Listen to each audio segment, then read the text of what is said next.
Maintenant que nous savons ce que sont les mémoires, voyons comment nous pouvons apprendre à les faire fonctionner. Pour simplifier, nous diviserons la mémorisation en 3 tâches. Encoder, qui se passe dans la mémoire à court terme. Stocker, qui est de faire passer l'information de la mémoire à court terme vers la mémoire à long terme. Et récupérer, qui sera faire appel à sa mémoire à long terme pour ne pas la laisser s'effacer et la rendre plus solide. Les facteurs influençant la mémoire sont nombreux. Il y a premièrement l'utilité à cette mémorisation. Savoir que nous avons besoin de retenir ces informations. Il y a ensuite le sommeil. Nous en avons déjà parlé. C'est à ce moment-là que les informations sont stockées. Le contexte affectif et émotionnel. Est-ce que l'apprentissage est plaisant, motivant? Y a-t-il une présence de mauvais stress qui peut bloquer cet apprentissage? Et également ce qu'on appelle les inférences. C'est le fait que des mots proches, par exemple, soient appris au même moment, ou bien qu'il y ait beaucoup de nombres à retenir. Toutes ces informations qui se ressemblent énormément peuvent se mélanger. Alors, il existe évidemment de nombreuses stratégies afin de remédier à ces problèmes. Par exemple, on peut expliciter clairement l'utilité à notre enfant pour un bon apprentissage. Elle est sans cesse mise en échec due à la double tâche, le fait que le cerveau ait plusieurs données à traiter en même temps. Prenons notre cerveau comme s'il était un entonnoir. Lorsque les informations arrivent dedans, une par une,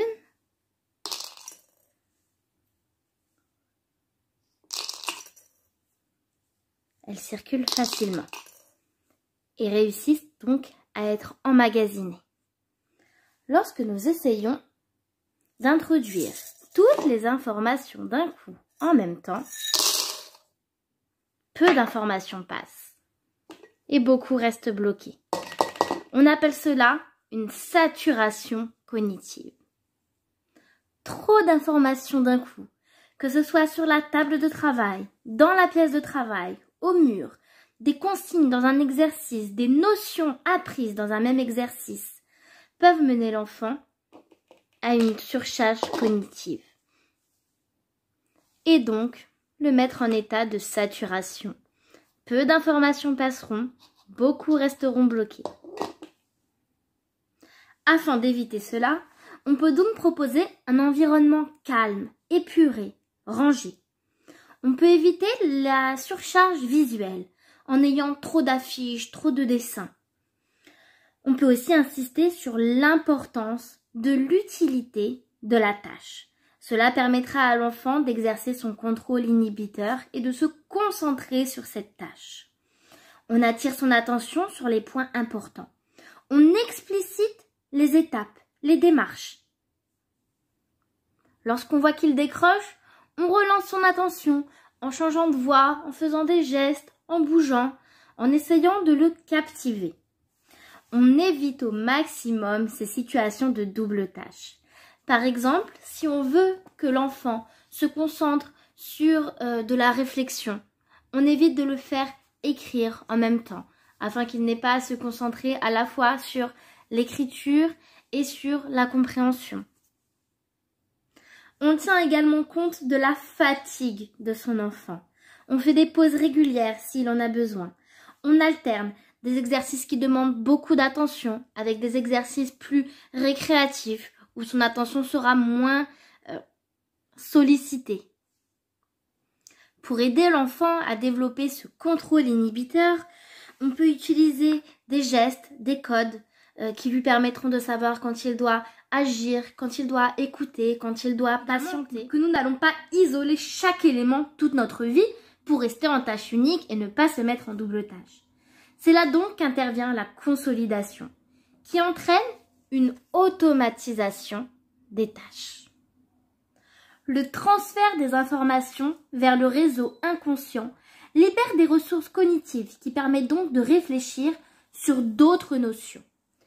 C'est-à-dire que si nous voulions faire passer toutes ces informations dans notre petit trou de notre entonnoir, eh bien, certaines d'entre elles, les bleus, seraient déjà automatisées. Ils seraient passés déjà par un autre circuit. Nous aurions donc que peu d'informations à faire passer ensuite dans notre petit trou. Cela libérerait donc de la place pour le reste de l'apprentissage. Tout être humain est différent et vos enfants n'en sont pas l'exception. Ils possèdent chacun des caractéristiques communes, mais également des caractéristiques différentes. Ainsi, bien que la façon générale de fonctionner du cerveau soit la même pour tous, il n'en demeure pas moins que chaque personne a sa propre intelligence, sa propre façon d'apprendre.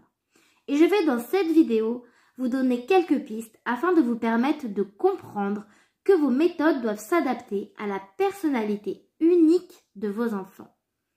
Nous allons commencer par vous exposer deux façons de réfléchir différentes. L'état d'esprit dynamique et l'état d'esprit statique. L'état d'esprit dynamique est la conviction que l'intelligence, les qualités, les habiletés, les connaissances peuvent être développées. Un individu avec un tel état d'esprit va vouloir apprendre. Il va vouloir acquérir n'importe quelle connaissance. Il acceptera de relever les défis, de persévérer, de surmonter les obstacles. Il voit les échecs comme un bien, lui permettant de rebondir. Il cherchera sans cesse de nouvelles stratégies pour surmonter ces échecs. Il saura que les efforts sont utiles pour progresser.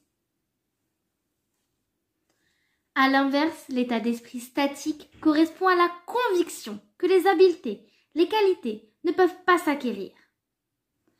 Ce genre de personne essaiera plutôt de paraître intelligent plutôt que d'acquérir réellement le savoir. Il tentera d'éviter les défis qui pourront le mettre en danger, porter atteinte à son image, là où il risquerait d'échouer. Il aura tendance à abandonner plus facilement face aux obstacles. Les échecs le feront douter. Ils seront pour lui un manque de capacité et considérera donc que les efforts sont inutiles. Je vous imagine déjà en train de réfléchir. Mon enfant est plutôt dans quel état d'esprit? Dynamique, statique? Et moi, plutôt dynamique ou statique? Eh bien, rien n'est tout blanc ou tout noir. Nous ne sommes pas dynamiques ou statiques pour tout. Quelquefois, on peut avoir un état d'esprit dynamique pour certaines choses, statique pour d'autres. À l'exemple des habiletés physiques et sportives. On peut avoir l'impression qu'on n'arrivera jamais à tenir un programme sportif et être dans un esprit totalement statique. Et en même temps, au contraire, on peut penser qu'on peut réussir à apprendre à faire de superbes macarons et à être dans un état d'esprit dynamique en réessayant sans cesse et apprenant de nos erreurs jusqu'à y parvenir. Je pense que vous l'aurez compris, c'est l'état d'esprit dynamique qui nous permet d'apprendre et d'avancer dans nos vies. Alors, comment développer cet état d'esprit auprès de nos enfants? En leur montrant que plus on s'exerce à apprendre, plus on améliore les compétences de notre cerveau à apprendre. Pour les capacités de mémoire, par exemple, on peut leur donner des exemples tirés de notre propre vécu. J'avais du mal à retenir ceci, puis je me suis entraînée et j'ai réussi. On leur montre également leur progression liée à leurs efforts. Rappelle-toi, comme tu avais du mal à apprendre tel verset, tu y étais bloqué plusieurs semaines et maintenant tu arrives à les apprendre beaucoup plus rapidement. Rappelle-toi, comme tu as eu du mal à retenir telle ou telle chose et maintenant tu arrives à les retenir beaucoup plus vite. Il faut aussi leur faire ressentir que l'effort est un bien et un signe que notre cerveau travaille dur, qu'il est en train de fabriquer quelque chose, qu'il fabrique toutes ces connexions indispensables à l'apprentissage. Leur montrer à quel point c'est incroyable ce qui se passe en eux lorsqu'ils persévèrent. Et ça, on peut leur exprimer dès le plus jeune âge. Ils peuvent tout à fait comprendre que quelque chose se fabrique dans leur cerveau. Pour les musulmans, évidemment, c'est le moment propice pour y inclure la grandeur de notre Créateur, qui a créé ce cerveau fonctionnant ainsi. On peut également valoriser l'effort plutôt que l'intelligence. Lui dire « tu as travaillé dur, tu as fait beaucoup d'efforts », au lieu de lui dire « waouh, comme tu es intelligent ». Nous devons les laisser réfléchir, ajuster, imaginer des stratégies eux-mêmes afin d'arriver à acquérir une notion et de progresser. On ne doit pas leur donner immédiatement la réponse, mais les inciter à chercher une réponse eux-mêmes et les encourager à persévérer, à maintenir leurs efforts, par des phrases comme « tu vas bientôt y arriver, ça y est, tu y es presque, regarde, encore un petit effort, là on y est ». Une fois arrivé à la fin de ce chemin, on souligne les efforts plutôt que le résultat. Même si le résultat final n'est pas bon, même s'ils n'ont pas réussi à aller jusqu'au bout, malgré tous leurs efforts, on souligne que leurs efforts étaient un bien, que peu importe, il s'est quand même fabriqué quelque chose dans leur cerveau. Même si la réponse n'était pas correcte, des connexions se sont formées. Il a progressé, et que c'est ça le plus important. Et c'est ça qui les mènera à la réussite.